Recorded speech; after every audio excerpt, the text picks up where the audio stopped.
Oke, kita sekarang lanjut ke materi selanjutnya, yaitu tentang conditional expression. Nah, ini ada dua nih materi di sini, ada if else, ada switch, ya switch case maksudnya. Nah, itu penggunaannya kayak gimana? Kita buka, ya kita menggunakan online aja ya, dartpad.dev. Di sini saya punya void main, fungsi main ya. Sekarang idenya saya mau ngapain nih di sini? Misalnya saya punya apa ya? Jika ya. Ini cara penggunaan if else tuh seperti ini. Jika apa? Ini jika benar ya. Jika benar, maka dia akan melakukan ini. Melakukan ini. Tapi kalau salah, selain itu ya, selain kondisi yang ini, maka kita akan melakukan yang ini. Melakukan ini jika kondisi benar gitu ya. Kalau yang ini melakukan ini jika kondisi selain benar ya, bisa jadi salah gitu. Oke, nah ini adalah penggunaan if else. Nah, contohnya gini. Saya punya nama ya, string nama. Namanya ini si Joni. Nama Joni. Nah, ini saya bisa bandingin nih di sini. Jika namanya itu adalah sama dengan ini adalah operasi untuk menyamakan ya, persamaan nih. Apakah nama ini sama dengan Joni? Kalau benar, berarti print ya, nama dia adalah Joni. Misalnya kayak gini ya. J-nya besar. Nama dia adalah Joni ya. Atau nama dia adalah nama kayak gini boleh ya. Nama dia adalah siapa gitu. Nah, berarti di sini selain itu berarti nama dia bukan nama gitu. Bisa ya kayak gini. Jadi ini adalah kondisi. Kalau kita menggunakan if else, ini adalah kondisi dasar ya, di mana kita membandingkan suatu data dengan data yang lain ya. Misalnya kita namanya aslinya Joni, terus kita set apakah nama ini Joni, maka kalau kita itu kita jalanin, maka hasilnya adalah dia akan menjalankan yang nama dia adalah Joni ya. Kalau kita ganti nama jadi Sumanto, nah kalau kita ganti nama jadi Sumanto, dicek sama dia. Jika kondisinya adalah nama itu sama dengan Joni, maka dia melakukan ini. Nah, karena dia namanya Sumanto, berarti Sumanto ini tidak sama dengan Joni, maka dia akan ngeprint yang ini. Maka di sini nama dia adalah Joni gitu ya. Kalau di sini nama dia bukan Joni, tetapi siapa? Ini ya. Kalau ini kita run, maka hasilnya akan seperti ini. Nama dia bukan Joni, tetapi Sumanto. Gitu. Nah, ini ya. Jadi kita bisa pasang kayak gini. Sebenarnya if else ini nggak cuman ada if else doang, tapi kita bisa menggunakan if else if ya. Else if apa nih kondisinya? Kondisi lagi di sini. Kalau dia nama sama dengan ya Sumanto ya, maka dia akan ngeprint kayak gini ya. Jadi kita coba hapus. Nama dia adalah Sumanto. Selain itu nama dia bukan Joni dan Sumanto, tetapi siapa namanya?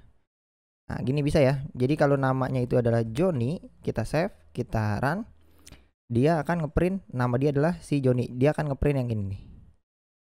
Oke, kalau dia namanya Sumanto, kita run, maka nama dia adalah Sumanto, dia ngeprint yang ini.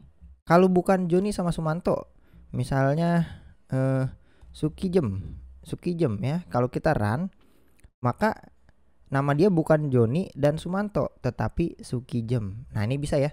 Jadi ada kondisi nih. Kita menggunakan kondisi. Nah, ini adalah penggunaan else if else ya, kayak gini. Dan dia bisa lebih dari satu, bisa banyak juga di sini. Ya, kita tambahin lagi. Apakah nama dia Sukijem di sini? Di sini Sukijem. Nama dia adalah Sukijem, berarti nama dia bukan Joni, Sumanto, dan Sukijem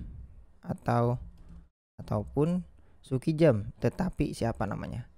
Kalau kayak gini, kalau ini kita ganti namanya jadi Sukijem Sukirman. Misalnya namanya Sukirman gitu ya. Nah, ini dia bakalan menghasilkan nama dia bukan Joni, Sumanto ataupun Sukijem, tapi Sukirman. Kalau dia kita ganti jadi Sukijem, itu apa yang terjadi? Maka nama dia adalah si Sukijem. Dia ngeprint yang ini karena dia masih masuk ke kondisi yang ini. Nah, ini adalah penggunaan kondisional ya. Jadi kita bisa membandingkan suatu variabel dengan sesuatu ya, dengan variabel lain gitu. Nah, kalau kayak gini kan langsung ditembak, bisa kayak gini ya. Dia membandingkan seperti ini. Sebenarnya penggunaan if else ini juga bisa menggunakan switch case ya.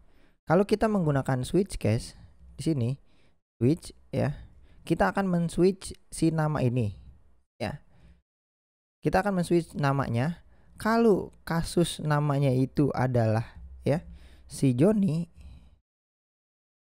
kalau kasusnya Joni, namanya yang kita switch ini adalah Joni, maka kita akan ngeprint Joni ya. Kalau misalnya kasusnya adalah ini adalah siapa? Sumanto, maka nama dia adalah Sumanto.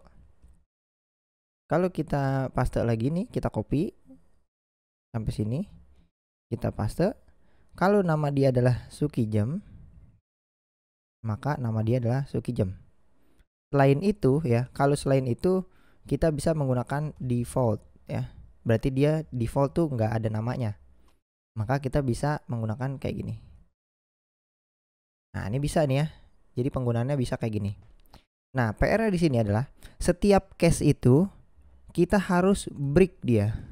Ya, kita harus break. Ya, setiap case itu harus di break ya, agar dia tidak menjalankan perintah yang di bawahnya. Ya, bisa nih kayak gini. Ini cara penggunaan switch case. Default itu boleh di break, boleh enggak. Kenapa boleh kayak gitu? Karena dia statusnya di paling bawah. Kalau misalnya kita mau pasang yang ini di paling bawah, nah ini enggak jadi masalah ya. Yang jelas adalah kalau dia mau ada break, itu kita harus kalau kita mau tambahin case lagi di bawahnya dia, maka kita harus perlu break. Tapi kalau dia udah paling bawah, itu nggak di break juga nggak apa-apa. Tapi biar aman kita break aja kayak gini. Nah, di defaultnya juga kita break. Nah, ini biar aman ya. Nah, ini kasusnya sama. Ini kalau ini kita tutup ya. Nama dia sekarang Sukijem. Kalau kita run, maka yang terjadi adalah nama dia adalah Sukijem. Kalau kita ganti jadi Sumanto, maka kalau kita run, nama dia adalah Sumanto. Nah, kalau kita ganti lagi Juminten misalnya ini, apa yang terjadi? Kalau kita run, maka dia yang nama dia bukan Joni, Sumanto ataupun Sukijem, tetapi si Juminten. Nah, kayak gini ya. Penggunaan if else ya mirip-mirip ya, switch case juga sama. Nah, ini tergantung kondisinya nanti. Teman-teman lebih suka mana? Apakah menggunakan if else atau menggunakan switch case kayak gitu. Ya, mungkin materi ini simple ya, nggak terlalu kompleks ya. Jadi dasarnya adalah seperti ini, if else dan switch case. Kita lanjut ke materi selanjutnya.